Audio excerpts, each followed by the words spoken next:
So nihapit na pud diri no. Tanawa ilang kuan kanang bridge. So of course no napagyapon ta sa may part sa may tambuhangin, okay? So nakadalikya ta kadali no. So ako ipakita ninyo ang ilang hanging dili ni hanging no, bridge no, ang ilang bridge nila. Nya na isang tubig diri. So in fact din no natin dagan kay mga ngaligo gani dito no. Sige, so tanawa ninyo ha. Okay. Nice kaayo no ang palibot. Okay. So wow, thank you Lord. Namo gani mga nangaligo dai gani dito. Okay, so nice kayo ang ilang hanging bridge. Okay, so inana. No, so nagtry ra taghapit diri no kay para nagkuha ta no nice ang ilang tubig diri. Okay, ilang tawa. Okay? So inana no. Wow.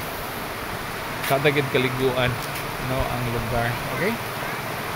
So thank you Lord. First time nato no nga makatungtong po diri no sa ilang bridge no, the connect and of course part gyapon sa tambuhangin no. Unahan sa ilang gymnasium nila. Okay? So daghan king nangaligo dito. Okay? May mga nangaligo. Okay, so nara po yung mga cottages sa unahan. Okay nga pwede magamit. Okay? So inana no. Overall, pero karong panahon na no, of course dili ka kumpiyansahan kay ulan-ulan gyud no. Okay, so careful lang mga nangaligo, okay? Mga bata dito mo nangaligo pud sa unahan, okay? So kita kids no, amping no before ta mouli og dumageti, at least nakakuha pa gyud diri. So lipay ta kay sa nga tanan, okay? So thank you, bye-bye. God bless everyone. Okay? Happy Monday sa tanan. Okay?